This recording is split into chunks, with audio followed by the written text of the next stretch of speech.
আমি নেতা মানুষ, চেয়ারম্যান ইলেকশন করব, যদি একটা গরু কুরবানি না দিই তাইলে আমার গ্রামের লোকজন, পাড়া প্রতিবেশীর লোকজন যখন জিজ্ঞেস করবে এবার কুরবানিতে ছাগল না গরু, আমি যদি বলি কিছুই দিই নাই তাইলে জনগণ ভোট দেবে না। সুতরাং সুদ করে হলো গরু কুরবানি দিয়া লাগবে। বলেন তাইলে কুরবানি কি আল্লাহর জন্য হইল নাকি? ইন্না সলাতি নিশ্চয় আমার নামাজ।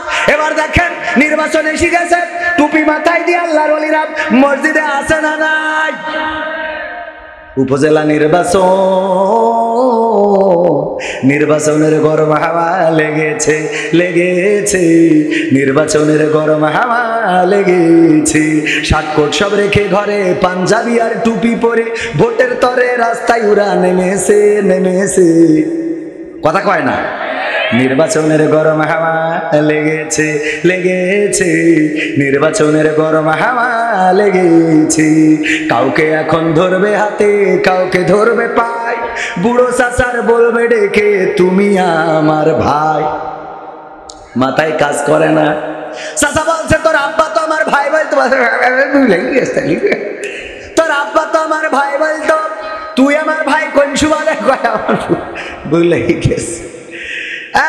বুড়ো চাচার বলবে ডেকে তুমি আমার ভাই, কি করবে? ও আবার সে ভুলে গেছে। একদিক থেকে আরেক দিক গেলে লাইন বিদ্যুৎ হয়ে যায়, আর এমন একটা টাইমে তুলে দিয়েছে যে লাইন বিদ্যুৎ হবে না। কেন? ছোট মানুষ। যাই হোক, মাহফিলটা এখনো শুরু করিনি, শুরু কি করবো? আমি পোস্টার পড়তে বলে খানি কষ্ট করে দিছি।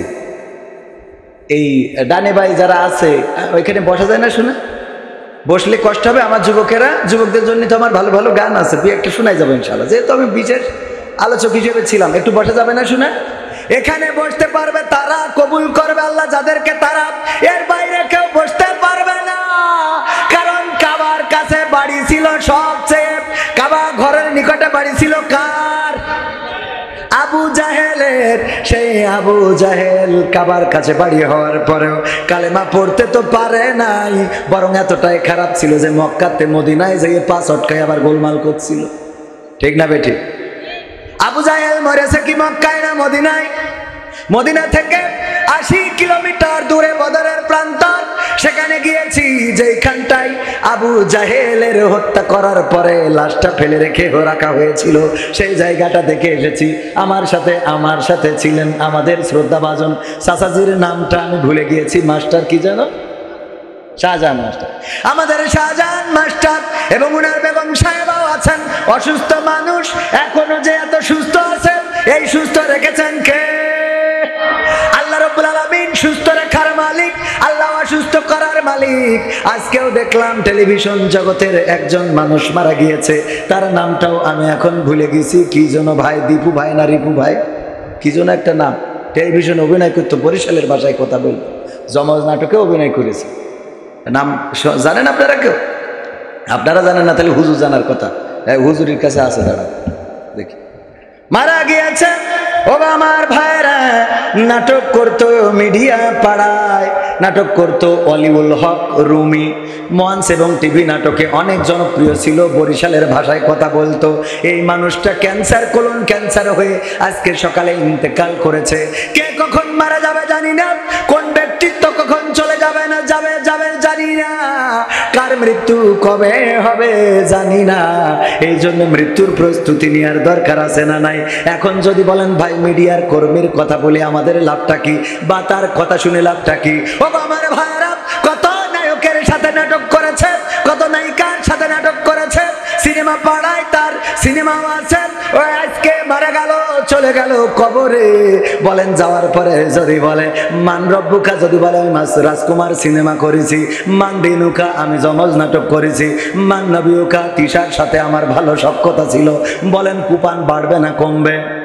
আমরা চাই না তার কবরে নির্যাতন হোক, আমরা চাই না সে কবরে কষ্টে থাকুক, আমরা চাই না তার কবরে আযাব হোক, কারণ এটা আমাদের চাওয়া হতে পারে না। বরং দোয়া করি আল্লাহ তার কবরকে ক্ষমা করে দিয়ে কবরকে জান্নাতের বাগান বানাইয়া দেখ। কিন্তু যেই ব্যক্তিটি মারা গেল, কবরে কি নিয়ে গেল? কথা কয় না? কবরে কি নিয়ে গেল চিন্তা কি করেন কখনো? ও আল্লাহর বান্দারা, আজকে যদি মারা যায় কবরে কি আল্লাহর কাছে দাখিল করব, আল্লাহর কাছে কি বলবো, এই চিন্তা কি আমাদের মধ্যে আছে নাকি? যেই কথা বলছিলাম, আবু জাহেল পা চটকায় মারামারি করতে গেল মদিনায়। আল্লাহ রাসূল সাল্লাল্লাহু আলাইহি সাল্লাম 313 জন নিয়ে রওনা করলেন মদিনা মসজিদে নববী থেকে 80 কিলোমিটার দূরে। সেখানে যে যুদ্ধ করলেন, লড়াই করলেন, সংগ্রাম করলেন। ও আমার যুবকেরা, আবু জাহেলকে হত্যা করলেন মাজ এবং মুআজ, যাদের সম্বন্ধে আপনাদের জানা আছে। ছোট দুই ভাই রাসূলের কাছে এসে বলল, গো রাসূল, যুদ্ধের ময়দানে যেতে চাই, আমাদের অনুমতি দেন। রাসূল বললেন, তোমাদের তো এখনো বয়স হয় নাই, কেমন করে যুদ্ধের ময়দানে যাবে? তোমাদের তো অনুমতি দিতে পারি না। রাসূলের কাছে নাছর বান্দা হয়ে গেল। ওগো তরুণেরা, ওগো যুবকেরা, আজকে মাজ মুআজের ঘটনা আমরা অনেকেই জানি না, তাদের নাম জানি না, তাদের ইতিহাস জানি না। এই জন্য এখনকার যুবকেরা যুদ্ধের ময়দানে নয়, এখনকার তরুণেরা কিশোরেরা বলে, যদি বাইক না কিনে দেন তাইলে আমি আত্মহত্যা করব। ঠিক না বেঠে? পালসার গাড়ি এখন আর চলে না, এখন এফজেড কি 5 নাকি উঠেছে, আরে সর, এই জাতীয় গাড়িগুলো উঠেছে। যার পরে চড়লি মোটরসাইকেল মনে করে বাচ্চা, কোন শিশু বসেছে। কয়েকদিন আগেও দেখলাম কুষ্টিয়ার এক বাবার এক সন্তান, বাবা তাকে বিদেশে মার কাছে বাড়াবাড়ি করতেছে, মোটরসাইকেল কিনে দাও, তাই না হয় তা না হইলে আত্মহত্যা করবো। এমনকি আত্মহত্যা করার জন্য ফ্যানের সাথে দড়ি লাগায় ঝুলে পড়েছে, তারপরে উদ্ধার করেছে, সেই যাত্রায় বেঁচে গেছে। বাবার সাথে বলে বুঝাইয়ে সুঝাইয়ে মোটরসাইকেল একটা কিনে দিয়েছে। এই মোটরসাইকেলে চাচাতো ভাড়ে নিয়ে এসেছিল। ওই কুষ্টিয়ায় একটা কনসার্ট হয়েছে ঈদের পরের দিন ওই কনসার্ট কুপাকুপি দেখার জন্য এসেছে। দেখে রাত্রি বাড়ি যাওয়ার সময় পাশে ছিল মেঘনি গাছ, অনেকেই তো ব্রিজও সাইড দেয়, মনে হয় মেঘনি গাছ সাইড দিতে গেছিল, দিয়ে মেঘনি গাছের সাথে কুপাই দিয়ে ও তো মরেছে সাথে চাচাতো ভাইরও নিয়ে মরেছে। এই যে দুইজন মারা গেল, এক বাবা আর এক সন্তান, আর কোনো ছেলে নেই, মা ডাকার লোক নেই, বাবা ডাকার লোক নেই, নেটওয়ার্কের বাইরে চলে গেল। সাংবাদিকেরা জিজ্ঞাসা করলো যে এই ছেলেকে কেন মোটরসাইকেল কিনে দিয়েছেন? বলতেছে না কিনে দিলে ও ফ্যানের সাথে ঝুলে পড়িল, সেখান থেকে কোনো রকম করে বাঁচাই আনিলাম, আরো কয়েকদিন বেঁচে, তারপরে আজকে নেটওয়ার্কের বাইরে চলে গেল। কথা কি বোঝা গেছে? আজকে নেটওয়ার্কের বাইরে আমার যুবকেরা এখন বাইক চাই, ফোন চাই, আইফোন লাগবে। কি ফোন? আইফোন লাগবে। আইফোন না হইলে ও তো বন্ধুদের মধ্যে ভাব মারতে পারে না, দোস্তদের মধ্যে যেই ভাব মারতে হবে, একটু সেলফি তুলতে হবে, 3টা ক্যামেরা ঠাস করে দেখাইতে হবে। হুজুরেরও আছে না নাই? হুজুর কেনে নাই, কাতারে গিয়েছিল অনুষ্ঠানে, কাতারে যাওয়ার পর ওখানকার বন্ধু বান্ধবেরা কিনে দিয়েছে, কারণ হুজুরকে যে টাকা দেয় তাতে আইফোন কি করে হবে গো রে। এখানে আইসি 4 আনা পয়সা এখনো দেই নাই। ও আমার ভাইরা, সেই সব কথা পরে বলবানে, যেই কথা বলছিলাম, আমার কিছু আলেম ওলামা টুপি মাথায় দিয়ে আল্লাহর বান্দা ওই আমার গাড়ির পাশে দাঁড়ানো কেন গো? আমার পরে কি আপনাদের কোনো রাগ আছে? ও আমার কলিজার টুকরারা, আমার আপনাদের পরে কোনো রাগ নাই, ভালোবাসা আছে। যদি চলে যান তাও কোনো আপত্তি নাই, কারণ আমরা জানি এই সামিয়ানার নিচে বসার জন্য ভাগ্যের দরকার আছে না নাই? আলেম হইলেই জান্নাতে যাবে, শহীদ হইলেই জান্নাতে যাবে না। আলেম হইলেই জান্নাতে যাবে না, শহীদ হইলেই জান্নাতে যাবে না, দানবীর হইলেই জান্নাতে যাবে না। আল্লাহর নবী বলেছেন 3 শ্রেণীর ব্যক্তিদের দিয়ে জান্নাত দূর, জান্নাত বলে সেই দেরি উল্টো পাল্টা হয়ে যাচ্ছে কেন? আলেম হইলেই জান্নাতে যাবে না, 3 শ্রেণীর ব্যক্তি জাহান্নামে যাবে প্রথমে, এবং 3 শ্রেণীর ব্যক্তি দিয়ে জাহান্নাম উদ্বোধন করা হবে। সবাই জোরে জোরে বলেন সুবহানাল্লাহ। এই কয় সুবহানাল্লাহ? এটা হবে নাউজুবিল্লাহ, উল্টো পাল্টা করলে হবে? হ্যাঁ, কি হবে? 3 শ্রেণীর ব্যক্তি দিয়ে আল্লাহ রাসূল সাল্লাল্লাহু আলাইহি ওয়াসাল্লাম বলেছেন 3 শ্রেণীর ব্যক্তি দিয়ে জাহান্নাম উদ্বোধন করা হবে। তার মধ্যে এক শ্রেণী হলো আলেম। কি আলেম? ওই আলেম, সে ইলম অর্জন করেছিল, পৃথিবীর মানুষ যেন তাকে মাওলানা বলে, পৃথিবীর মানুষ যেন তাকে মুহাদ্দিস বলে, পৃথিবীর মানুষ যেন তাকে মুফতি বলে, পৃথিবীর মানুষ যেন তাকে ডক্টর বলে, পৃথিবীর মানুষ যেন তাকে প্রিন্সিপাল বলে, সুপারিনটেন্ডেন্ট বলে। এই জন্য ইলম অর্জন করেছিল। আল্লাহ রাব্বুল আলামিন বলবেন তোমার ইলম অর্জন হয়েছিল। আমার মাঝে মাঝে অনেকেই বলে কবির বিন সামাদ আপনি ওয়াজ করি বেড়ান, আপনি কি মাওলানা নাকি? আমি কই কেন ওয়াজ করার জন্য মাওলানা হতে হবে? এটা কোন হাদিসে আছে? কথা কয় না। আমি যদি আপনাদের মতো নাম ফুটাইনোর জন্য ডিগ্রি নিতাম তাইলে বুঝে বুঝে শুনে আগে মদিনা ইউনিভার্সিটিতে যেতাম, তারপরে আজহারে যেতাম, যেয়ে মদিনা যেয়ে পড়তাম, মক্কায় যেয়ে পড়তাম, আজহারে যেয়ে পড়তাম, তারপরে উগান্ডায় যেয়ে পড়তাম, লিখতাম কবির বিন সামাদ মাক্কি আল মাদানি আল আজহারি আল উগান্ডি। হ্যাঁ, কারণ এগুলো লেখার দরকার আছে না নাই? যার টাইটেলের দরকার তার লেখার দরকার। আর যার টাইটেল হযরত আবু বকর রাদিয়াল্লাহু তাআলা আনহু কোন টাইটেল আছে, ওমর রাদিয়াল্লাহু তাআলা আনহু কোন টাইটেল আছে, বেলাল রাদিয়াল্লাহু তাআলা আনহু কোন টাইটেল আছে না নাই? কিছু আলেমেরা আছে ওই মসজিদের মেম্বারটা ধরে থাকবে, ইমামতি চলে যাওয়ার ভয়ে ধরে রাখে যে উনি হাফেজ না হইলে ওর পিছনে নামাজ হবে না, উনি মাওলানা না হইলে নামাজ হবে না। আসলে নামাজ পড়ানোর জন্য মাওলানাও লাগবে না, হাফেজও লাগবে না, মুফতিও লাগবে না, মুহাদ্দিসও লাগবে না। যে ভালো জানে সেই সামনে যাবে, নামাজ পড়াবে, তার পিছনে নামাজ হবে। বলেন সুবহানাল্লাহ, ঠিক না বেঠে? এইগুলো বলে একটা ডিভাইডেড করে রেখেছে। কি করে রেখেছে? ডিভাইডেড। যে ওই জায়গায় যদি আমাদের ইয়ে চলে যায়, পাওয়ার চলে যায়, তাইলে তো আমরা কি করে খাবো? রিজিকের মালিক কে? আল্লাহ রিজিক দিবেন।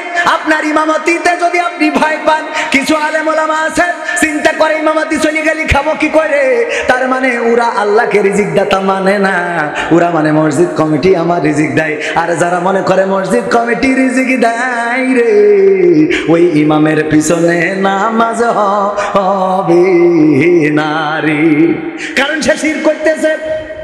ঠিক বলছি তো? কারণ সে শিরক করতেছে। রিজিকের মালিক কে? আল্লাহ রিজিক দিবেন। আল্লাহ হক কথা বলে না।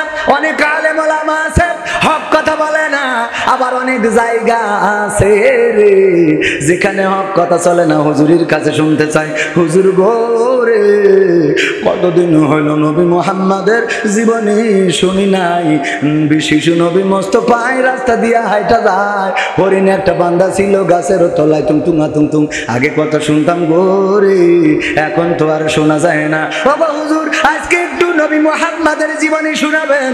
আল্লাহ রাসূলের জীবনী শোনাতে গেল হুজুর, শোনানোর পরে ইমাম সাহেবের ডেকেছে, কি হয়েছে ভাই? আপনি আপনার বললাম নবী মুহাম্মাদের জীবনী শোনাবেন, আর আপনি দেখলাম পড়ি পড়ি খালি আবু জেহেলের ঘটনা বলেন। ঘটনাটা কি? কয় আবু জাহেলের কথা নবী মুহাম্মাদের জীবনী শোনাতে গেলে আবু জাহেলের কথা তো অটোমেটিক চলে আসে। কয় চলে আসে ভালো কথা, কিন্তু যখনই আবু জাহেলের নাম নিচ্ছিলেন তখনই মনে হচ্ছিল আপনি আমার দিকে তাকাচ্ছিলেন। ঘটনা কি? কথা কি বোঝা গেছে? এখনকার আল্লাহর ওলিরা যদি আল্লাহর নবীর জীবনী বলতে যে আবু জাহেলের কথা বলেন, আর চোখ যদি ওই দিক চলে যায়, ও মাথাটা নিচু করে আর মনে করে আমার সাথে তো দেখছি আবু জাহেলের, হ্যাঁ রে, তাহলে কি উনি আমাকে বোঝাচ্ছে? মুসা আলাইহিস সালামের জীবনী বলতে গেলে ফেরাউনের কথা মনে এসে যায়, ফেরাউনের ঘটনাও বলা লাগে, আর চোখ যদি আল্লাহর ওলির দিকে চলে যায়, উনি মাথাটা নিচে রাখে আর মনে করে মনে হয় ফেরাউনের সাথে আমার মিলাই দিলে। যদি ইব্রাহিম আলাইহিস সালামের কথা বলা হয়, তাইলে অমনি হুজুরের পরে ক্ষিপ্ত হয়ে যায় যে ফেরাউন নমরুদের কথা বলার কারণে, যে নমরুদের সাথে কি আমার মিল করে দিলে নাকি। আবার এখনকার সময় আলেম ওলামাদের কথা বলতে গেলে কিছু কিছু নাম চলে আসতে পারে না কথা কয় না, পারে না। আমি যদি কোরআন হাদিস থেকে বলতে যাই আর আপনার সাথে যদি লেগে যায়, কিছু করার নাই। যেই লোকগুলোর ওখানে দাঁড়ানো ছিল বললাম আসতে, উল্টো চলে গেল। কেন চলে গেল? কারণ আমি আপনাদের বুঝাই দিই, এই যে আমার রেজাউল ভাই শ্রদ্ধা ভাজন উস্তাদজি স্যার বলে ডাকি, আমার স্যার উনার বাড়িতে উনার বিবি মুরগি পুষেছে, মুরগিতে 10টা ডিম দিয়েছে, 5টা ডিম উনার আত্মীয় স্বজন মানে ব্যয় বা শ্বশুর শাশুড়ি এসেছিল, 5টা ডিম খাওয়াই দিয়েছে, তাহলে বাকি আছে কয়টা? 5টা ডিম। মুরগি যখন তাওয়া লাগা হয়েছে বলতেছে খালি শুধু মাহফিল করি বেড়াও আর জামাত ইসলাম করি বেড়াও, তোমার দিয়ে কিছু হবে না, মুরগি যে তাওয়া লাগা হয়েছে, এই তুমি যদি পারো তাইলে আর 5টা ডিম অন্তত খুঁজে আনো, 5টা ডিম বসাইলে তো আমাদের লস হয়ে যাবে, 5টাতে যদি 3টে না ফোটে তাইলে 2টা বাচ্চা নিয়ে ঘুরে বেড়াবে। তাড়াতাড়ি করে উনি গ্রামে খুঁজেছেন কার কি আছে না আছে, মুরগির ডিম আছে নাকি হাঁসের ডিম আছে, যে যা পারো দাও। একজনের কাছ থেকে 5টা হাঁসের ডিম পেয়েছে, মুরগির পেটের তলে বসাই দিয়েছে। 1 মাস পরে বাচ্চা ফুটবে না। 1 মাস পরে বাচ্চা উঠেছে, উঠার পরে মুরগি বলতেছে, বাবা আমার সন্তানেরা শোনো, তোমরা দয়া করে দূরে যাবা না, আমার কাছে থাকবা, পচা কাদা পানি মাখবা না, বৃষ্টিতে ভিজবা না, এখন কিন্তু কাল বৈশাখীর ঝড় হইতে পারে, যদি দূরে দূরে থাকো, যে কোনো সময় ঝড় শুরু হইলে বেকায়দায় পড়ে যাবা। দয়া করে আমার কাছে থাকো। মুরগির 5টা বাচ্চা মুরগির সাথে থাকে, কিন্তু ওই যে হাঁসের বাচ্চা যেই কয়টা পাড়াতে ডিম নিয়ে আইলো, ওই হাঁসের বাচ্চা 5টা যেই দিকে পানি ওই দিকে যায়। এই তোদের এত করে বলছি যে আমার কাছে থাক। উপরে ইসরাইল ঘুরে বেড়ায়, আছে না নাই? উপরে ইসরাইল আছে, ওই ইসরাইলের শকুনগুলো হলো ইসরাইলের সাথে তুলনা করলাম। ওরা ঘুরে বেড়ায়, যে কোনো সময় সবল মেরে নিয়ে যেতে পারে। আমার কাছে থাক। পচা কাদা পানিতে কেন যাস? যদি সর্দি লাগে ডাক্তার দেখানোর মতো পয়সা নাই। এখন ইবনে সিনায় গেলেও ঠিক মতো সিট পাওয়া যায় না, কারণ হাসপাতালের থেকে রুগী বেশি। ঠিক না বেঠিক? রুগী বেশি। আর রুগী যদি বিদেশি হয়, আর বিদেশির বউ যদি হয়, তাইলে তো রোগের শেষ নেই। পরীক্ষা এইডা ওইডা, ওর একেবারে পুরো এই মাথা চুল থেকে পান নখ পর্যন্ত পরীক্ষা করাই দেয়। আর ও তো কলা দেয়, স্বামী থাকে বিদেশে, কই আমি মনে হয় পাস পান না। স্বামী কয় না, তোমার বাঁচতেই হবে। আমি যত টাকা লাগে আসি, ডাক্তারের কাছে ফোন ধরাই দাও। ডাক্তার সাহেব, আমার বউ, একমাত্র বউ, 10টা না 5টা না, একটা মাত্র বউ আমার। ডাক্তার টাকা যা লাগে আমার, ওষুধ যা লাগে আপনার। ডাক্তার বলে যে পাইছি রে, ওর রোগ থাকুক আর না থাকুক, মোটামুটি পরীক্ষা করাইয়ে কুপান একটা টেনে দেয়। এরম আছে না নাই? আছে। বাবা আমার ভাইরা, মুরগি বলতেছে দেখ, যদি সত্যি লাগে ডাক্তার দেখাবো কি করে? আমাদের তো এত টাকা নাই। আমার কাছাকাছি থাক। মুরগির বাচ্চা 5টা, যেই 5টা আসল ওইগুলো তো আছে, কিন্তু হাঁসের যে 5টা বাচ্চা, ওরা তো কাছাকাছি থাকা দূরের কথা। টিউবওয়েলের কাছে যে পচা কাদা পানি ছিল, ওর মধ্যে যাইয়েতে কিলিবিলি মনে করছে কালকে ঈদ হবে, ওরে গোসল করা করিয়েছে, কাদা পানি মেখে চিনার কায়দা নেই। মুরগি বলছে আমার পূজা শেষ, আমার পূজা হয়ে গেছে। ওরে হাঁসের বাচ্চারা, তোরা আমার জাতের না, আমার জন্মেরও না। তোদের যদি জন্মটা আমার হইতো, জন্মটা ঠিক হইতো, তাইলে তুই আমার পেটের তলে থাকতিস রে। এইভাবে কাদা পানি মাখতিস নে। এই পচা কাদা পানি মাখার কারণ বোঝা হয়ে গেছে, তোরাই আমার জাতের না রে। তেমনি ভাবে এই সামিয়ানার নিচেই যারা জাতের না, ওদের যেইভাবে বলেন ওরা আসবেও না, থাকবেও না, কারণ ওরা ওই পচা কাদা পানি মাখবে। ওরা ওই জাতের না, ওরা আমাদের এই লাইনের না। কথা কি বোঝা গেছে? কোরআন পড়তে ভালো লাগে, কোরআন শুনতে ভালো লাগে, কোরআন জানতে ভালো লাগে, কোরআন মানতে ভালো লাগে। এরকম আছে না নাই? কোরআন পড়তেও ভাল লাগে, শুনতেও ভাল লাগে, কিন্তু মানতে ভালো লাগে। আছে না নাই? বাবা মারা গেলে কোরআন খতম, হুজুর চারিদিকে বসে কোরআন পড়ি আমার আব্বার বেড়তে থুই আসেন। হ্যাঁ, হাফেজে কোরআনদের দাওয়াত দেয়, হুজুর আসেন আমার বাবার চারপাশে বসে কোরআন পড়েন। মনে করে মরা মানসির পাশে কোরআন পড়লি ও মনে হয় বেহেশতে দোতলায় থাকবে। আবার ওই ব্যক্তি যখন কোরআনের তরজমা করা হয়, তখন বলে হুজুর সময়টা তো বড্ড খারাপ, আপনি তো ভাই সব জানেন, বুঝে শুনে কথা বলে ওয়াজের রীতি টানেন, উস্কানি ফুসকানি মূলক বলবেন না কোনো কথা, এই মঞ্চে রাজনীতি ভাই করবেন না অযথা। আমরাও ভাই কোরআন জানি, মানি মোটামুটি, ঝামেলাতে থাকি মাঝে মাঝে নিয়ে ভোটা ভুটি। মক্তবেতে শিখেছিলাম আলিফ বা তা সা, কোরআন হাদিস মোটেও জানি না, এমন কিন্তু না। তাই রাজনীতি চলবে না ও হুজুর, রাজনীতি চলবে না, তাই রাজনীতি চলবে না ও ভাই, রাজনীতি চলবে। ওই দেখেন যে কটা উঠলো সব জুব্বা পরা, ওরা সব দেখেন ওদের সিনের মধ্যে কোরআন আছে, কিন্তু ওরা মানবে না, যাই বলেন মানবে না, কারণ শয়তানের বাক্স ওদের মধ্যে বেশি। খেয়াল করি দেখবেন, আমি যা বলবো যদি মিলাই নিতে না পারেন পরে বলবেন।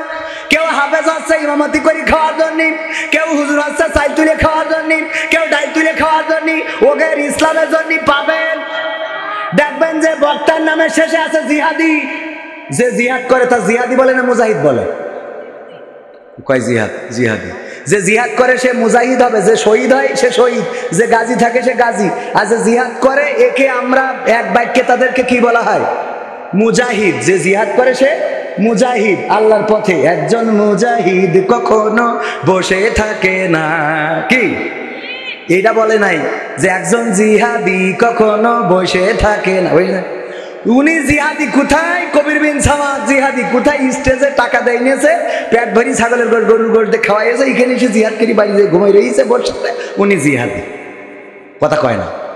এই নামের শেষে যদি কবির বিন সামাদের নামের শেষে কোনোদিন জিহাদি লাগায়, বুঝে নেবেন ভণ্ডামি। কথা মনে থাকবে, বুঝে নেবেন ভণ্ডামি। কোনে জিহাদ করেছি আমি? শাপলা চত্বরে রক্ত ঝরেছে, কবির বিন সামাদকে পাওয়া যায় নাই, কোরআনের হাফেজেরা শহীদ হয়েছে, আল্লাহর নবীর মাদ্রাসার ছাত্ররা শহীদ হয়েছে, কবির বিন সামাদকে পাওয়া যায় নাই। কাদিয়ানীরা খাতমে নবুয়তের পরে আঘাত করেছে, তাদের বিরুদ্ধে মিছিলে কবির বিন সামাদকে পাওয়া যায় নাই। কোরআনের জন্য সংগ্রামে কবির বিন সামাদকে পাওয়া যায় নাই। নাস্তিকদের বিরুদ্ধে লড়াইয়ে রাজপথে কবির বিন সামাদকে পাওয়া যায় নাই। ওয়াসমানসে যখন দাওয়াত করে 50,000 টাকা অগ্রিম বুঝে দিয়ে খাওয়ায় পড়ায় এনেছে, এখানে এসে বড় বড় কথা বলে কবির বিন সামাদ জিহাদি। ভণ্ডামি করার জায়গা খুঁজি পাও না। কথা কয় না। বিশাল জিহাদি। তুমি জিহাদি কেমন? বাগাছড়ায় এসো, বাগাছড়ায় এসে রাজপথে একটু কথা বলো দেখি। এইগুলো নামের শেষে এক এক টাইটেল, নামের আগে টাইটেল, কোনো টাইটেল লাগবে না, কোনো টাইটেলের দরকার নেই। কারণ আমার আল্লাহ বলছেন, ওয়ামান আহসানু কওলাম মিম্মান দাআ ইলাল্লাহ ওয়া আমিলা সালিহান ওয়া ক্বালা ইন্নানি মিনাল মুসলিমিন। তার কথার চেয়ে উত্তম কথা কারো হতে পারে না, যে নিজে সৎ কাজ করে, ভালো কাজ করে, অপরকে ভালো কাজের জন্য আহ্বান করে, আর মুখে ঘোষণা করে আমি একজন মুসলমান। আমার যুবকেরা, কে ভার্সিটিতে পড়েছো, কে কলেজে পড়েছো, কে ইউনিভার্সিটিতে পড়েছো, এটা দেখার বিষয় নাই। কে কোথায় পড়েছো নাকি পড়ো নাই, এটা দেখার বিষয় নাই। আল্লাহর কোরআন জেনে, রাসূলের হাদিস মেনে আল্লাহর পথে থাকতে পারাটাই তোমার জন্য গর্বের বিষয়। ঠিক না বেটা? আজকে ডিভাইডেড করা হয়, ও কোন মাদ্রাসার ছাত্র, এখানে কথা বলবে। ঠিক না বেটে? কোথা থেকে পড়ে এসেছে, ওকে দিয়ে খেলা হবে না। কেন হবে না? আল্লাহ রাব্বুল আলামিন দায়িত্ব দিয়েছেন। আল্লাহর নবী সাল্লাল্লাহু আলাইহি সাল্লাম বললেন, বাল্লিগু আন্নি ওয়ালাউ আয়া। যদি তোমরা একটা আয়াতও জানো সেটা প্রচার করো। একটা জানলেই আপনি প্রচার করতে পারবেন, এইটাই আপনার জন্য সার্টিফিকেট। মাস্টার পাস দিতে হবে, ডক্টরেট করে আসতে হবে, আজহারে পড়তে হবে, মাদানিতে পড়তে হবে, মাক্কি পড়তে হবে, কি আপনার ওই হাফেজে কোরআন শেষ করতে হবে, এইটা না। আপনার ডিগ্রি হলো রাসূল বলছে বাল্লিগু আন্নি ওয়ালাউ আয়া। মনে থাকবে যুবকেরা? তাহলে কালকে থেকে সৎ কাজ করা যাবে তো? কথা কয় না যাবে? কারা কারা রাজি হাত উঁচু করেন? নারায়ে তাকবীর, নারায়ে তাকবীর। আল কোরআনের আলো, আল হাদিসের আলো, আমার নেতা তোমার নেতা, নারায়ে তাকবীর। আওয়ামী লীগের নেতা মসজিদে দাঁড়ায় কোরআন হাদিসের পক্ষে কথা বলতে হবে। অনেক আওয়ামী লীগের নেতা বলে কি, ভাই আমরা তো অত কোরআন বুঝি না, আপনারাই বলেন। কেন আপনার কোরআন বুঝতে হবে? আপনি বুঝবেন না কেন? কোরআন কি আমার আব্বার কিতাব? কথা কয় না। কোরআন কি জামাত ইসলামের, হেফাজতে ইসলামের? তাহলে কোরআন কার? আল্লাহর কিতাব। হিন্দুদের, বৌদ্ধদের, খ্রিস্টানদের কাউকেই কোরআন ধরতে নিষেধ করা হয় নাই। গোটা বিশ্বের মানবতার জন্য, ইনসান মানুষের জন্য কোরআন এসেছে। খলাকাল ইনসান, আল্লাহ রাব্বুল আলামিন মানুষ সৃষ্টি করে কোরআন দিয়ে দিয়েছেন। এই কোরআনের বয়ান করেছে মানুষের জন্য। সুতরাং মানুষ যারা, তারাই কোরআন পড়বে, কোরআন থেকে শিক্ষা নেবে, দীক্ষা নেবে, কোরআন প্রচার করবে। ছাত্রলীগের নেতা এইবার তারাবি পড়াইছে, আমি এত খুশি হয়েছি। আমি কইছি আমার উলামা লীগী নামটা লিখে নেন দিন। কথা কয় না। কারণ ছাত্রলীগরা তারাবি পড়াইতে হবে, যুবলীগরা কোরআনের পক্ষে কথা বলতে হবে। বাগাছড়ার রাজপথে দাঁড়ায় আমার যুবলীগের বাগাছড়ার সভাপতি বলতে হবে, পৃথিবীর মানুষের রচিত কোন আইন এই বাগাছড়া শুধু নয়, বাংলাদেশে চলবে না, আল্লাহর আইন চালাইতে হবে। এইটা যুবলীগ থেকে বলতে হবে। ঠিক না বেটি? এই কথা যখন আপনারা বলবেন, আপনার পিছনে নারায় থাকবি দেবো। জয় বাংলা আপনার পিছনে যাই বলবো। আপনি বলিয়ে দেখেন পিছনে আছে কি নাই। কোরআনের পক্ষে শুধু জামাতরা কথা বলবে, হেফাজতরা কথা বলবে, চরমনারা কথা বলবে, ওরা তো এটা নিয়ে ব্যবসা করে খাচ্ছে। আপনি আওয়ামী লীগের লোক, আপনি কেন কোরআনের সঠিকটা তুলে ধরছেন না? আমি আওয়ামী লীগের সন্তান, আমি তো তুলে ধরতেছি। আমার এই গান শুনবি আমার যুবকেরা, তোরা আমার লাস্টে কইছিস কেন? লাস্টে ওঠে কিডা? বক্তা না, অস্কারে না? তোমরা করবা 2 নম্বরই, আবার আমার সাথে গান। আমি তো 12টার মধ্যে শেষ করার কথা, আর 5 মিনিট আছে। গান তো আমার ভাল লাগে না মাঝে মাঝে। এখন আমি মাহফিল শুরু করেছি, আপনারা বল শুরু করেছি, তাহলে শুরুটা করি অন্তত। হ্যাঁ, তারপরে খেলা হবে।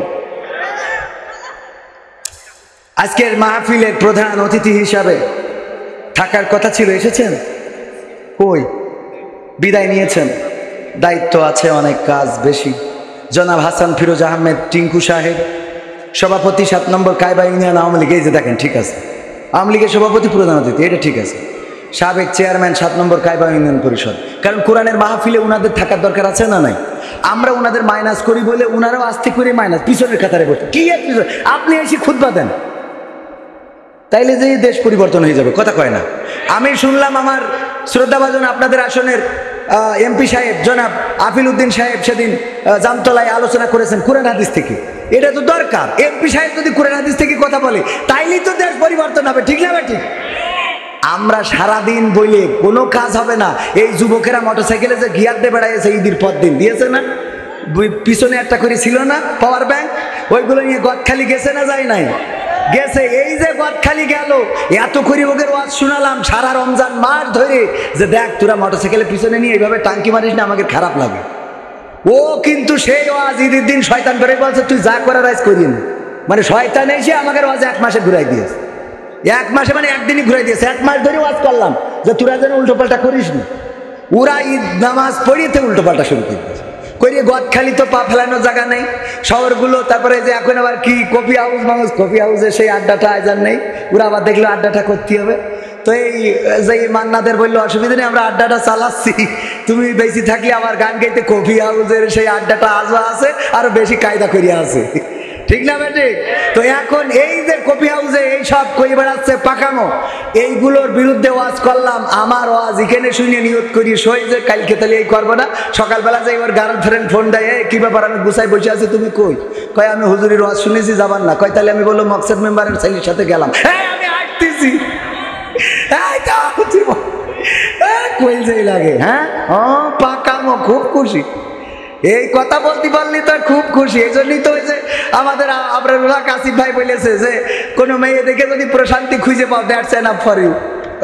ওরে খুশি যুবকরা, আল্লাহ কত বড় খাটাসের খাটাস। আমার সেদিন চাঁপাইনবাবগঞ্জে প্রশ্ন দিয়েছে, হুজুর যদি কোনো মেয়েকে দেখে প্রশান্তি খুঁজে পাওয়া যায় তাহলে কি হবে? আমি বললাম আবরারুল্লাহ কাসিফ ভাই তো বলে দিয়েছে, দ্যাটস এনাফ ফর ইউ। আসলে উনার কথাটা ঠিক আছে, কিন্তু সেই কথাটা হলো যদি আপনি মেয়ে বলতে তো শুধু গার্লফ্রেন্ড না, মাও তো মেয়েদের জাতি নাকি? মাকে দেখে যদি প্রশান্তি খুঁজে পান, দ্যাটস এনাফ ফর ইউ। কারণ আপনার মা আপনাকে গর্ভে ধারণ করেছেন। আল্লাহ রাসূল বলেছেন কোন সন্তান যদি মায়ের দিকে নেক নজরে তাকায়, আল্লাহর নবী বলছেন তার ওই সন্তানের আমল নামায় একটা কবুল হজের সওয়াব লিখে দেওয়া হয়। বলেন সুবহানাল্লাহ। সুতরাং মায়ের দিকে যদি আপনি নেক নজরে তাকান আর প্রশান্তি খুঁজে পান, দ্যাটস এনাফ ফর ইউ। আপনার কলিজার টুকরা সন্তান আছে, যে কলিজার টুকরা সন্তান আপনার চোখের সামনে ঘুরে বেড়ায়, তার দিকে তাকায় যদি আপনি প্রশান্তি খুঁজে পান, দ্যাটস এনাফ ফর ইউ। আপনার বউ একজন মেয়ে, আপনার স্ত্রী একজন মেয়ে, আপনার স্ত্রীর দিকে তাকিয়ে যদি আপনি প্রশান্তি খুঁজে পান, দ্যাটস এনাফ ফর ইউ। এ জাতীয় আরো যে নারীদের সাথে বিবাহ হারাম দেখে করা যায় যাচ্ছে, ফুপু খালা, তাদের দিকে তাকিয়ে যদি আপনি প্রশান্তি খুঁজে পান, আত্মিক প্রশান্তি, তাহলে দ্যাটস এনাফ ফর ইউ। আপনি গার্লফ্রেন্ডের দিকে তাকিয়ে যদি প্রশান্তি খুঁজে পান, তাইলে এইটা আপনার এনাফ না, এটা হলো আপনার জাহান্নামে যাওয়ার কারণ। বলেন ঠিক কিনা? কারণ ওইদিকে তাকানো যাবে না, তাকানো যাবে না। আবার কিছু ওলিয়া উলিয়া বলতেছে যে আপনারা চাইলে গার্লফ্রেন্ড থেকে উপহার নিতে পারবেন, কারণ নিয়েছেন রাসূল সাল্লাল্লাহু আলাইহি সাল্লাম। বলেন নাউজুবিল্লাহ। এটা কি মানার মতো কথা? রাসূলের নামে মিথ্যাচার ভাইরাল হওয়ার জন্য নানান পথ অ্যাপ্লাই করতেছে। এক হাফেজ সাহেব, মাওলানা সাহেব দেখলাম টিকটক করে চুলমুল কালার করে এখন তার নিয়ে পড়ে আছে সবাই। চোখে পড়েছে না আপনাদের? তার নিয়ে পড়ে আছে যে হাফেজ আগে ওয়াজ করে বেড়াতো, এখন কেন চুলমুল কালার করে সে এই টিকটক করতেছে। কারণ ভাইরালের নেশায় যুবকেরা ছুটে চলেছে, বলেন ঠিক না বেঠিক? যখন দেখেছে ওয়াজ করে পরিচিত হইতে পারি নাই, এখন তাইলে একটু টিকটক করে দেখি পরিচিত হওয়া যায় কিনা। কয়দিন পরে আবার বলবে টিকটক ছেড়ে দিলাম, পরিচিত হয়ে হুজুর আলেমে দিন হয়ে যাবে, এইবার উনার দাওয়াত ঠেকায় কিনা, ঠিক না বে ঠিক?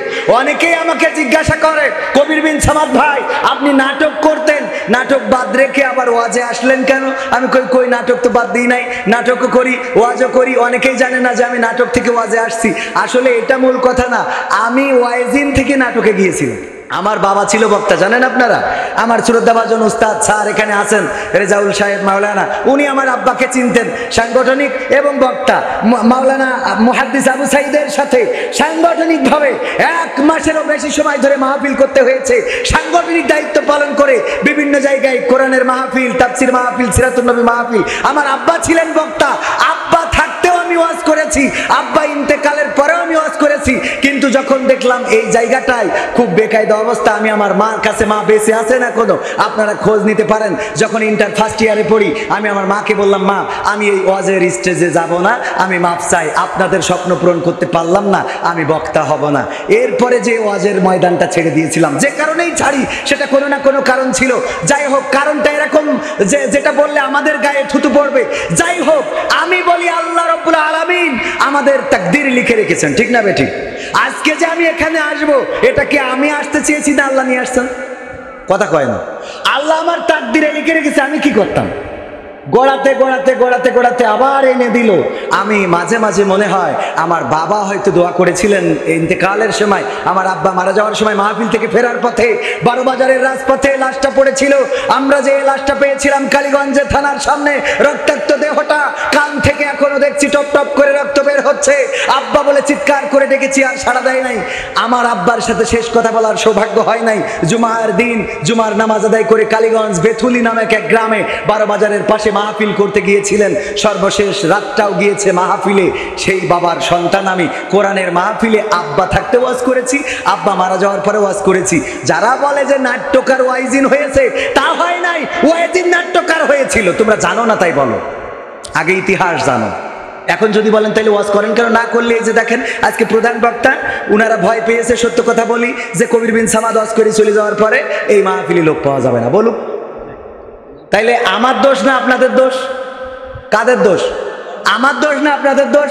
তাহলে আপনারা চলে যাবেন যদি আমি লাস্টে না করি, আবার দোষ দেবেন আমি কেন আজের স্টেজে? তাহলে আমি কি এই দায়ী? কথা কয় না, আমি কি এর জন্য দায়ী?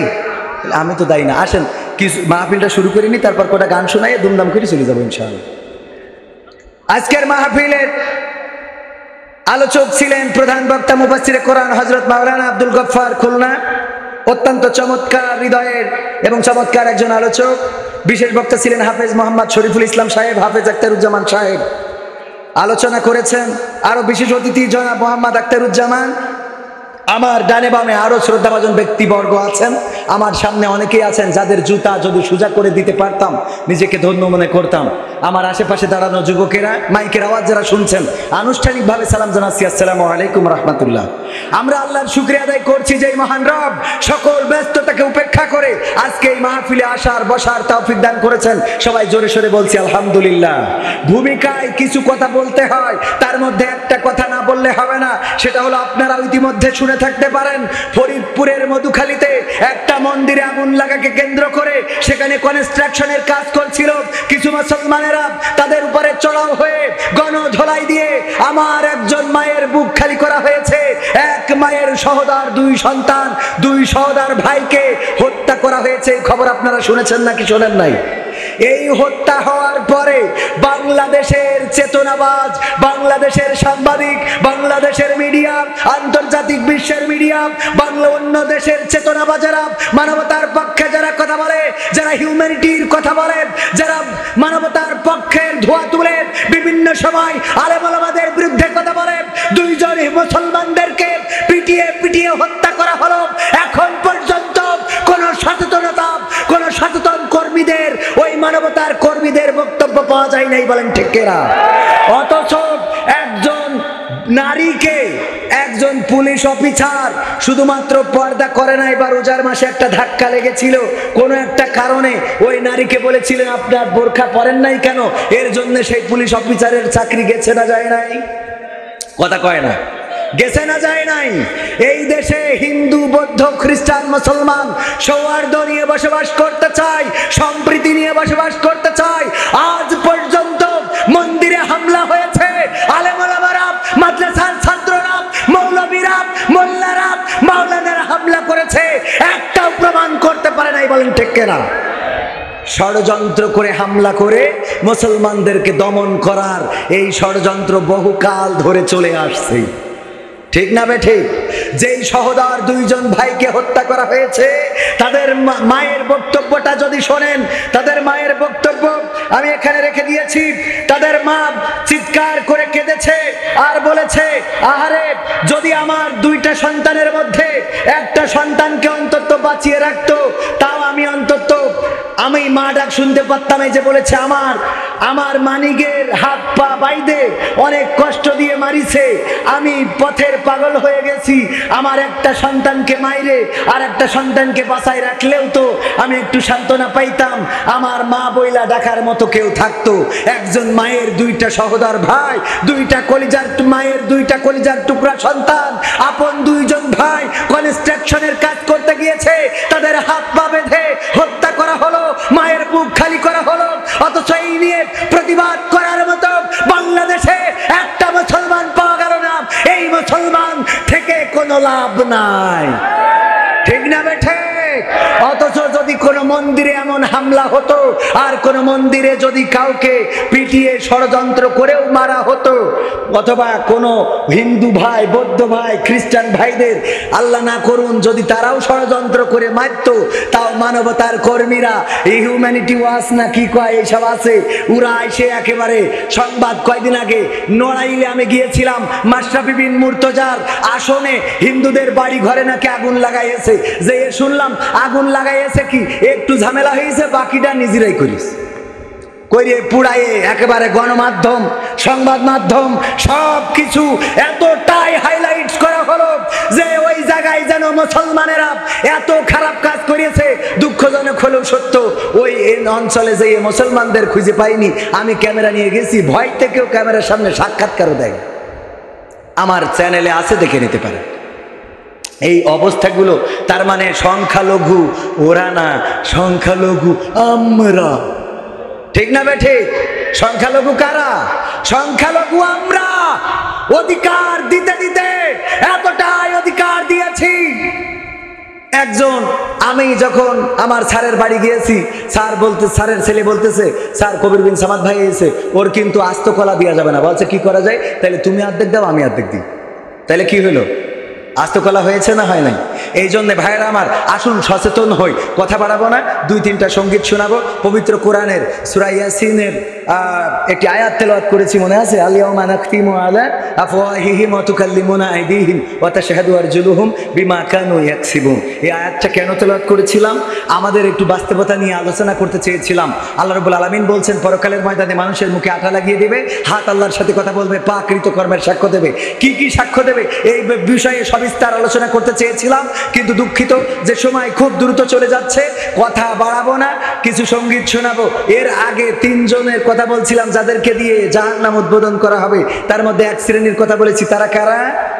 আলেম, যারা নিজেদের জাহিরি করার জন্য আলেম হয়েছে, যে আমি মাওলানা, মুফতি, মুহাদ্দিস। আমাকে বলবে সবাই মাওলানা সাহেব, মুফতি সাহেব, মুহাদ্দিস সাহেব, এই যে এই সাহেব হওয়ার জন্য যারা হয়েছে, এরা 1 নম্বর।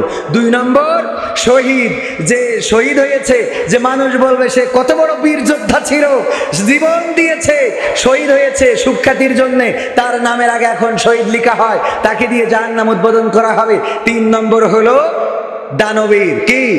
দানবীর। দান করেছে এই জন্যে যে মানুষ বলবে কবির বিন সামাদ দানবীর, দানবীর, জিন্দাবাদ, জিন্দাবাদ। যেখানে যাই কবির বিন সামাদের মতো দানবীর হয় না। টাকা দেয় হাজার হাজার, আমাদের মাঝে এসে পৌঁছে গিয়েছেন দানবীর হযরত মাওলানা রেজাউল করিম সাহেব। নারায়ে তাকবীর। হ্যাঁ, এই দানবীর দিয়ে কি হবে? জাহান্নাম উদ্বোধন করা হবে। মনে থাকবে? 3 শ্রেণীর মানুষ। এই লৌকিকতা থেকে আল্লাহ আমাদের হেফাজত করুন, বলেন আমিন। কোরআন পড়তে ভালো লাগে, কোরআন শুনতে ভালো লাগে, কোরআন জানতে ভালো লাগে, কোরআন মানতে ভালো লাগে না। নামাজেতে পড়লে কোরআন মনটা শীতল হয়, কারির তেলাওয়াত শুনিলে প্রাণ জুড়িয়ে যায়। ঠিক না বেঠে? নামাজেতে পড়লে কোরআন মনটা শীতল হয়, কারির তেলাওয়াত শুনিলে প্রাণ জুড়িয়ে যায়।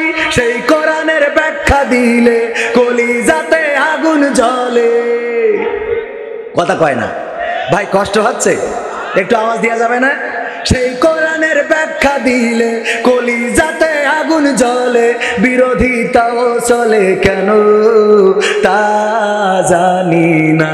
কোরআন পড়তে ভালো লাগে, কোরআন শুনতে ভালো লাগে, কোরআন জানতে ভালো লাগে, কোরআন মানতে ভালো লাগে।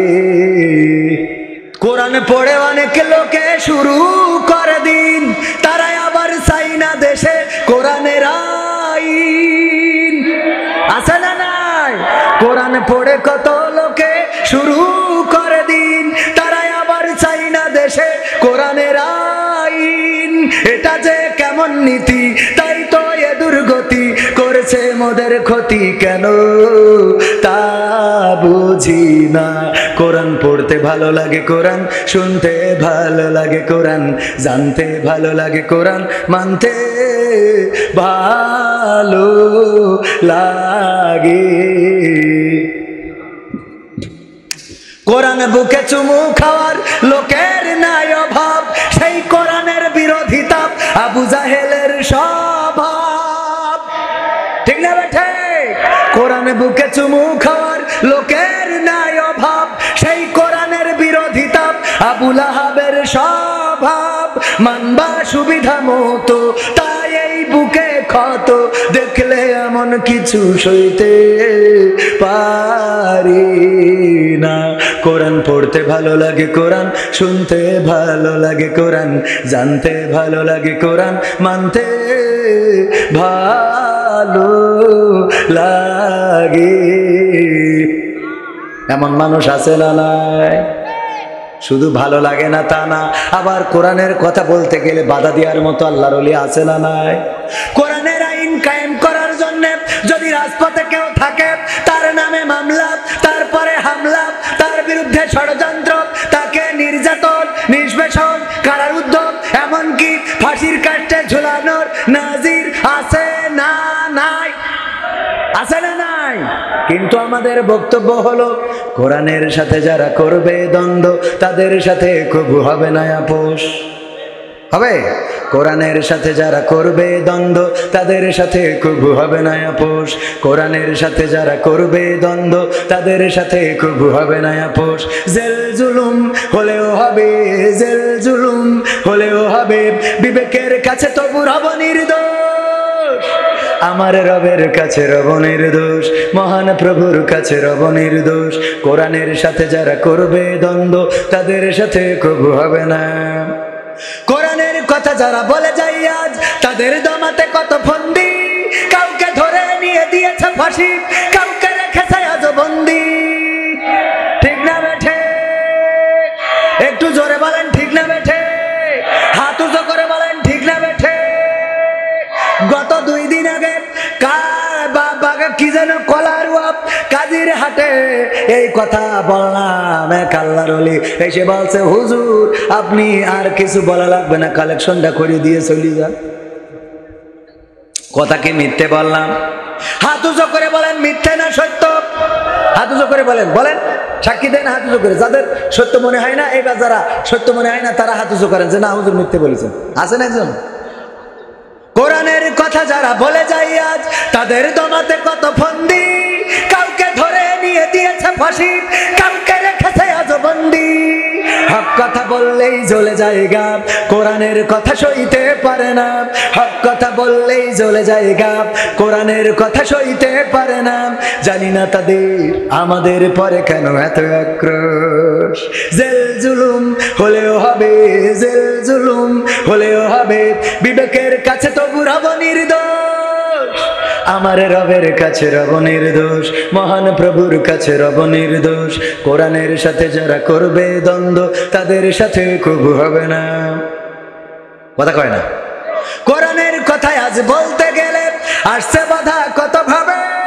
কোরআন প্রেমিকেরা হাতে রেখে হাত সামনে এগিয়ে যাবে। কোরআন প্রেমিকেরা ঐক্যবদ্ধ হওয়ার দরকার আছে না নাই? চরমনারা যদি ইসলামের কল্যাণে কোন কর্মসূচি ঘোষণা করে, সেই কর্মসূচিতে জামাতের লোক বলল না ওই কর্মসূচিতে আমরা যাওয়া যাবে না, তাইলে কি ইসলাম হলো নাকি? ইসলামের কল্যাণে যদি হেফাজত, জামাত, আওয়ামী লীগেরাও যদি ইসলামের কল্যাণে, যুবলীগেরা যদি, আমার ছাত্রলীগেরা যদি ইসলামের কল্যাণে কোন কর্মসূচি ঘোষণা করে, সেই কর্মসূচিতে অংশগ্রহণ করার দরকার আছে না নাই? ঐক্যবদ্ধ থাকতে হবে। আল্লাহ বলেছেন ওয়াতাসিমু বিহাবলিল্লাহি জামিআ ওয়ালা তাফাররাকু, তোমরা সংঘবদ্ধ রজ্জুকে আঁকড়ে ধরো, পরস্পর বিচ্ছিন্ন হয়ো না। কথাটা কার? চিল্লায় বলেন কথাটা কার? সেই আল্লাহর কথা মানার দরকার আছে না নাই? তাইলে আমরা কি টুপি নিয়ে বিভেদ করব, দাড়ি নিয়ে বিভেদ করব, পাঞ্জাবি নিয়ে বিভেদ করব, শার্ট প্যান্ট এইগুলো নিয়ে বিভেদ করতে করতে আমার দেশে তর্ক বিতর্ক হাসছে। ওই জালি হাসান ওসামা ভাই ওই যে তোয়াইলে না পাগড়ি সামনে দেয়, ওইটা কোন হাদিসে পেয়েছে আমি জানি না। অনেকেই সবাই পিছনে দেয় আর উনি সামনে দেয়। ওই আল্লাহর ওলির কাছে কলরব খারাপ, মুহিব খান খারাপ, সাইদি খারাপ, আজহারি খারাপ, আব্বাসি খারাপ, তারপরে চরমনার শিল্পীরা খারাপ, জামাতের শিল্পীরা খারাপ, এমনকি মওদুদি আল্লামা রাহিমাহুল্লাহ খারাপ, আবুল কালাম আজাদ বাশার হাফিজাহুল্লাহ খারাপ, সব খারাপ। ওই একজন ভালো। কয়েকদিন আগে বিরাদার রাহুলের সাথে ঈদের পরে তর্ক বাঁধাইছে 8 রাকাত না 20 রাকাত। এই 8 আর 20 নিয়ে তর্ক হয়, আর ওইদিকে মন্দিরে হামলাকে কেন্দ্র করে মুসলমানদেরকে মেরে পাঠায় ফেলে, নেটওয়ার্কের বাইরে পাঠায় দেয়। এইটা নিয়ে কথা বলার মতো আলেম পাওয়া যায় না। তার মানে এই আলেমগুলো আসলে আলেম না, এইগুলো পেট পূজারি ভণ্ড। ঠিক না বেঠে? মসজিদে তর্ক করতেছে 8 রাকাত না 20 রাকাত, আর এদিকে পিটায়ে তক্তা বানাই ফেলছে। কথা কয় না? এইটা নিয়ে তর্ক করবেন নাকি আগে আসলটা ধরবেন? ওই যে আমাদের অবস্থা হলো, শুনেছে যদি পাগড়ি পরে নামাজ পড়ে তাইলে নামাজে 70 গুণ বেশি সোয়াব পাওয়া যায়। মাঠে গেছে পাগড়ি নীতি মনে নেই, হঠাৎ করে মনে হইলো 70 গুণ সোয়াব কেন ছেড়ে দেবো, লুঙ্গি খুলে ন্যাংটা হইতে পাগড়িটা বেঁধে নিয়েছে যে 70 গুণ সোয়াবের আগে তেজ মেরিয়ে। ঠিক না বেটে? এখন আমরা এই মুসলমান, মুসলমান ভাইরা আমার কেমন মুসলমান? কয়েকদিন আগে বাঁকড়ায় আলোচনা করলাম, হঠাৎ করে কমিটি ফোন করি বলছে হুজুর আপনি তো বিশেষ বক্তা, প্রধান বক্তা যিনি, উনার সাথে একজন হিন্দু আসবে মুসলমান হওয়ার জন্য, এখানে এসে মুসলমান হবে। আমি বললাম হিন্দু কি আপনাদের এলাকার? বলছে না, ওই হুজুরির সাথে ওই দিক থেকে আসবে। আমি বললাম এইগুলো হইলো আসলে হিন্দু না, ওরা হইলো মুসলমান। কিছু মুসলমান আছে মানুষের সিম্প্যাথি নিয়ে ব্যবসা করে, এসে বলে আমার এই হুজুরির ওয়াজ শুনে খুব ভালো লেগেছে, আমি ওর হাতে কালেমা পড়ে মুসলমান হইতে চাই। আর মিডিয়া তো থাকে, হুজুরও বগল বাজায়। আমি কত বড় সাইদি হয়ে গেছি যে আমার ওয়াজ শুনে এখন মুসলমান হয়, এই জন্য সাথে করে বক্তা নিয়ে আসবে। আমি বললাম আমিও রাজি, তবে এলাকার যদি হয় তাইলে স্টেজে মুসলমান করা উচিত, কারণ এলাকার মানুষ জানুক। আর যদি দূরের হয় তাইলে মাদ্রাসায় অথবা কোনো এমন কোনো জায়গায় মুসলমান করলে হয়ে যায় যে মানুষ জানার এত দরকার নাই। আর স্টেজে যদি তার খুব শখ হয় মুসলমান হইতে, তাইলে আমার কথা হলো হুজুর কালেমা পড়াবে আর আমি নুনু কেটে দেবো। সুন্নাত, হ্যাঁ? কারণ আমি বিশেষ বক্তা। এই যখন বলেছি ওই হিন্দু আর মুসলমান হতে আসিনি, কারণ ও তো আসলে হিন্দু মুসলমান হবে না, ওইলো ভাইরাল পারসন। কথা কি বোঝা গেছে? কোনোভাবে ভাইরাল হতে হবে, হুজুর ভাইরাল হবে, হাতে কালেমা পড়ে মুসলমান হয়েছে, আমরা মিলে মিলাই দেখলাম এমন মুসলমান অনেক হুজুরের কাছে গিয়েছে, 5 জায়গায় 7 জায়গায় 10 জায়গায়, যে বলে হুজুর আপনার ওয়াজ শুনে আমার এত ভালো লেগেছে, মুসলমান হতে চায়। মুসলমান হয়ে কালেমা পড়ে তারপরে বলেছে ওনার তো সংসারের অবস্থা খারাপ, মুসলমান হয়েছে, আপনারা সহযোগিতা করেন। এবার টাকা পেয়েছে, বগল বাজাতি বাজাতি এই বাড়ি গেছে রে। আর আমি যাই বলেছি কলেমা পড়াবে প্রধান বক্তা, আর আমি দ্বিতীয় বক্তা কুসুমুল্লাহ দেওয়া ছুরি বাইল দিচ্ছি, নিয়ে আসতেছি সাথে করে, বলছে আমার আর দরকার নেই। আমার এক হিন্দু বন্ধুর বলতাম দোস্ত চল ওই পাড়ায় একটু কাজ, কয় না যাবো না, কে আছে ও হাজাম পাড়া, ও মনে করে হাজাম পাড়ায় গেলি মনে কেটে দেয়, হাজাম পাড়ায় যাবে না। ভাইরা আমার, এই যে ভাইরাল হওয়ার চিন্তা চেতনা বাদ দেওয়ার দরকার আছে না নাই? আমাদের সকল কর্ম হতে হবে ইন্না সলাতি ওয়া নুসুকি ওয়া মাহইয়ায়া ওয়া মামাতি লিল্লাহি রাব্বিল আলামিন। কোরআনের কথা যারা বলে যায় আজ, তাদের দমাতে কত ফন্দি, কাউকে ধরে নিয়ে দিচ্ছে ফাঁসি, কাউকে রেখেছে আজ বন্দি। হক কথা বললেই জ্বলে যায় গা, কোরআনের কথা সইতে পারে না। জানি না তাদের আমাদের পরে কেন এত আক্রোশ। জেল জুলুম হলেও হবে, জেল জুলুম হলেও হবে, বিবেকের কাছে তবু রব নির্দোষ, আমার রবের কাছে রব নির্দোষ, মহান প্রভুর কাছে রব নির্দোষ। কোরআনের সাথে যারা করবে দ্বন্দ্ব, তাদের সাথে কবু হবে না। কোরআনের কথা আজ বলতে গেলে আসছে বাধা কত ভাবে, কওমি আলিয়া একজোট হয়ে সামনে এগিয়ে যাবে। দিনের কথা আজ বলতে গেলে আসছে বাধা কত ভাবে, মাযহাবিলা মাযহাবি একজোট হয়ে সামনে এগিয়ে যাবে। হক কথা বলতে করি না কো ভয়, জীবনের বিনিময়ে আনব বিজয়।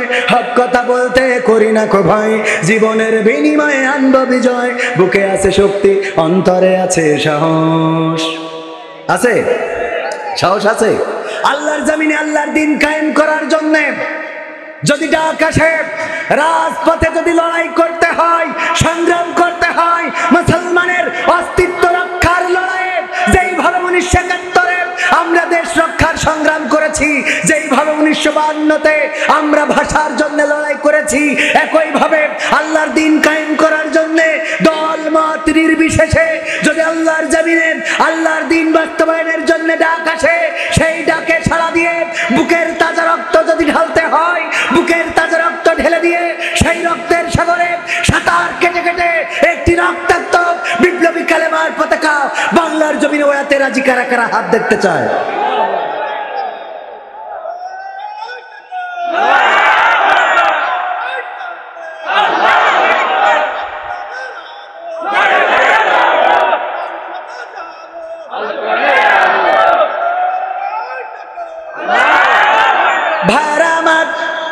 সর্বশেষ একেবারে শেষ প্রান্তে, কিন্তু যুবকদের জন্য এটা গান না গাইতে হবে না।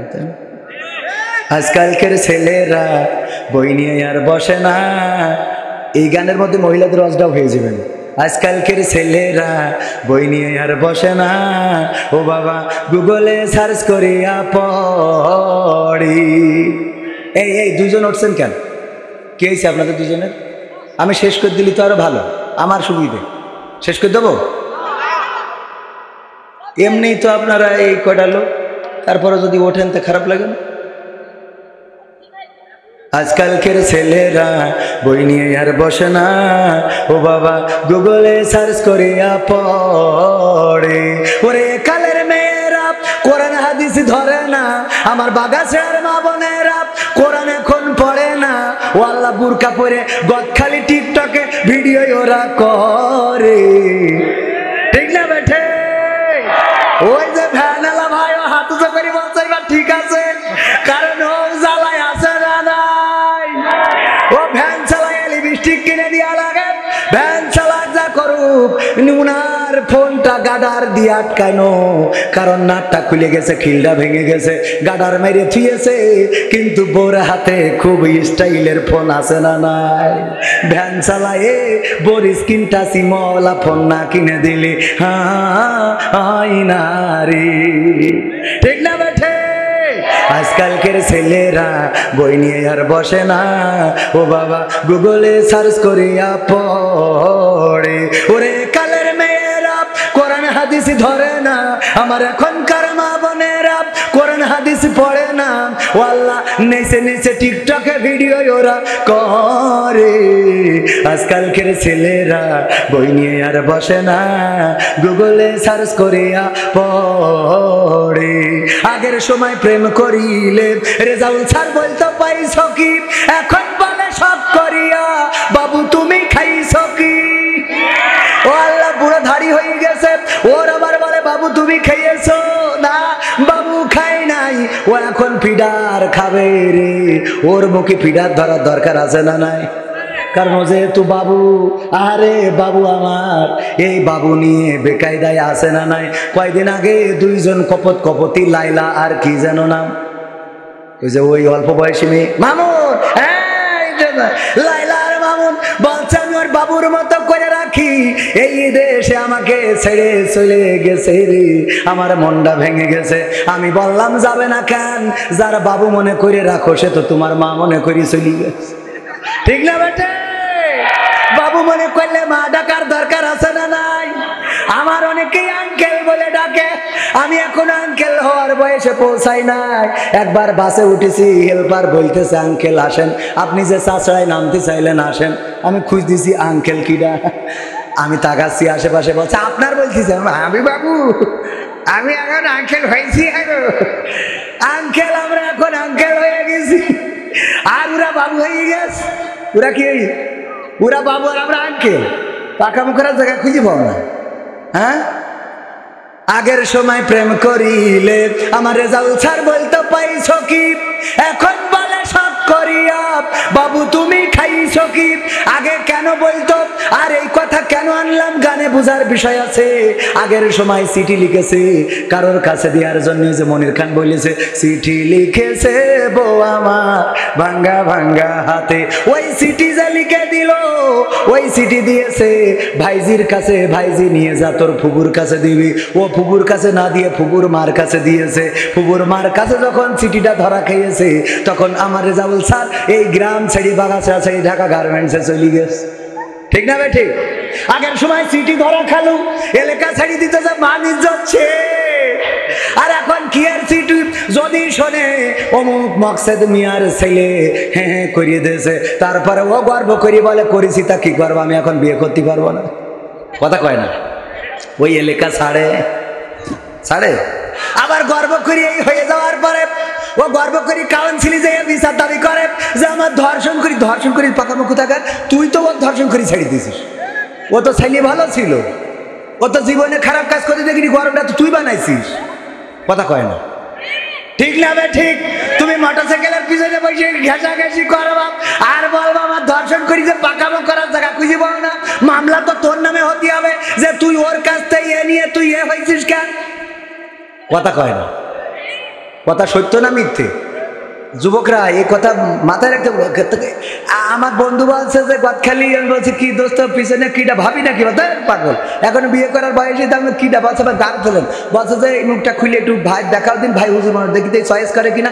বলছে তুমি জানো না আমি খাস পর্দা করালো, ও রে খাস আর একজনের হাতে হ্যাঁ হ্যাঁ হ্যাঁ করতে করতে গদখালি খাস পর্দা করতে, এ দুঃখ কনে থবো, এই জন্য মাঝে মাঝে মনে হয় তোরা থাক আমি চলে যাই।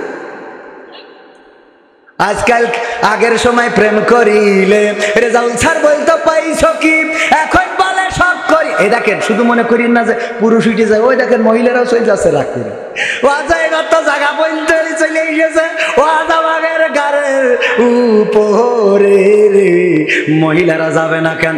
অভিনেতা ওগের মতো একটাও নেই, প্রেম করেছে ছেলের সাথে, প্রেম করার পরে মা সব জানে।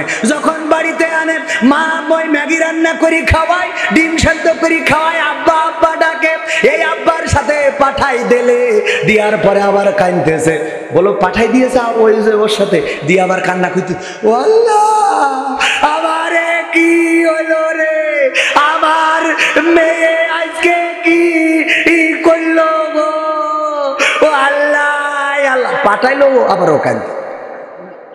এবার যে রেজাউল স্যার বাড়ি আসে, মানে ওনার মেয়ের ধরেন পাঠাইছে ম্যাডাম, পাঠানোর পরে স্যার যখন বাড়ি আসে, কি জন্মটা তুই চাও, কি জন্মটা তুই চাও, বুকি চুরি গালি দিয়ে চলে গেছে, তুমি কি চাও, তোমার ঘর আমি করবো না, পাঠাই দিয়ে তো রাগ দেখাচ্ছে স্যারের সাথে।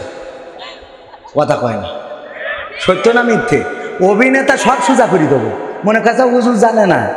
হ্যাঁ, হুজুর কি মঙ্গল গ্রহতেই এসে হুজুর এগুলো দেখে না? মেয়ে গদখালি যাচ্ছে, কক্সবাজারে যাচ্ছে, তুমি জানো না? না পাকামো পাইছাও তুমি। আজকে শুক্রবার, কোচিং বন্ধ, তোমার মেয়ে গেছে বোরকাপুরি কোচিং করতে, বই নিয়ে যায়নি, তুমি জানো না? পাকামো পাইছাও তুমি। তুমি পরে বলো আমি কিছুই জানি না, আল্লাহ কি হইয়ে, আল্লাহ কি হইয়ে পাকামো।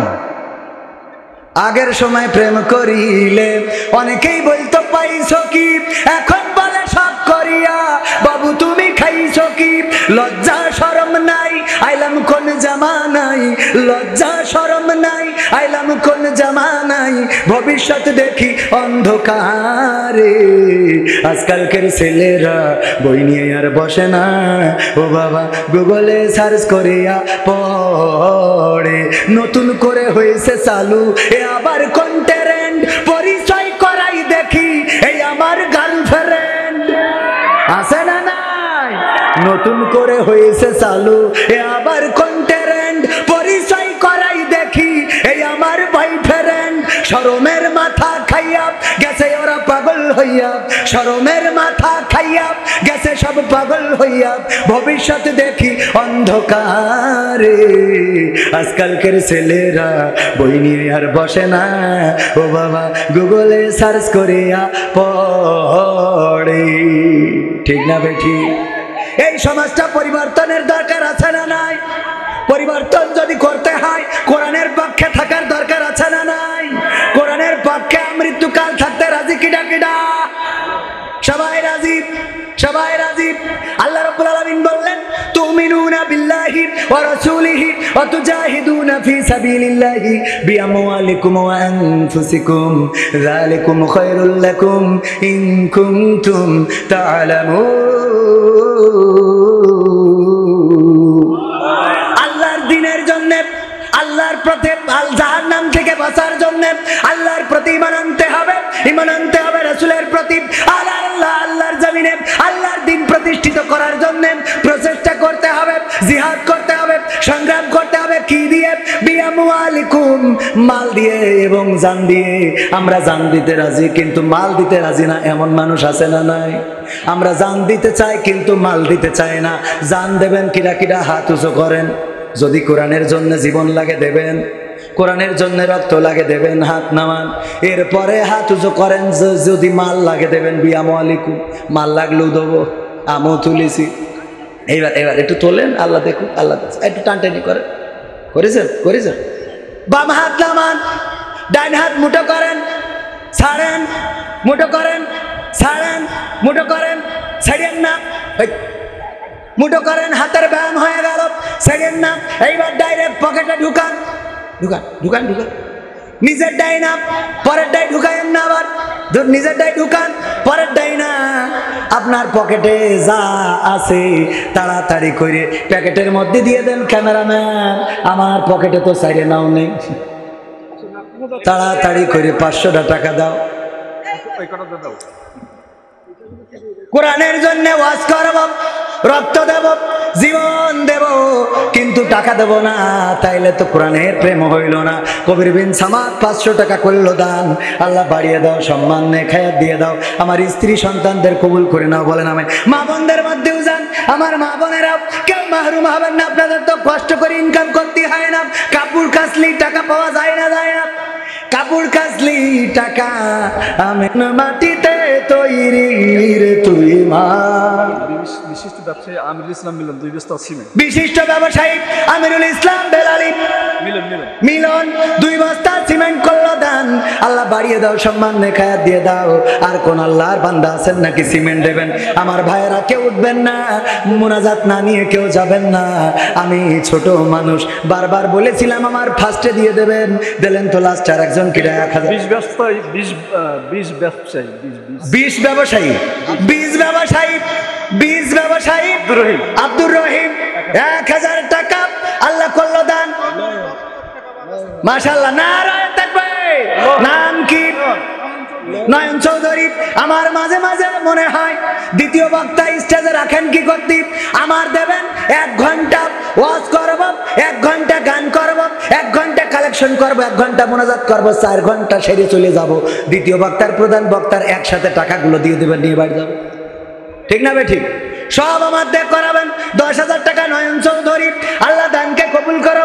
আর আমার লেখা বই বেসিক নলেজ অফ ইসলাম আপনারা এখান থেকে সংগ্রহ করবেন। বইগুলো নিলে উপকৃত হবেন। এই বইগুলো সংগ্রহ করবেন, এখানে অনেক তথ্য পাবেন যেগুলো এই যে প্রশ্ন করি, উত্তর দিতে পারলে পুরস্কার দিই। জানেন না জানেন না ভাইরা আমার? আর কোন আল্লাহর বান্দা আছেন 1 বস্তা 2 বস্তা সিমেন্ট মসজিদের জন্য দিবেন? দেওয়ার মতো কোন আল্লাহর বান্দা আছেন? 1 বস্তা সিমেন্ট সামনে থেকে কোন আল্লাহর বান্দা একটু হাত উঁচু করে বলতে পারেন? 1 ব্যাগ সিমেন্ট দেওয়ার মতো কোন আল্লাহর বান্দা আছেন? মা বোনদের মধ্যে যান, মা বোনেরাও দান করেন। স্যার মনে হয় কিছু বলবে।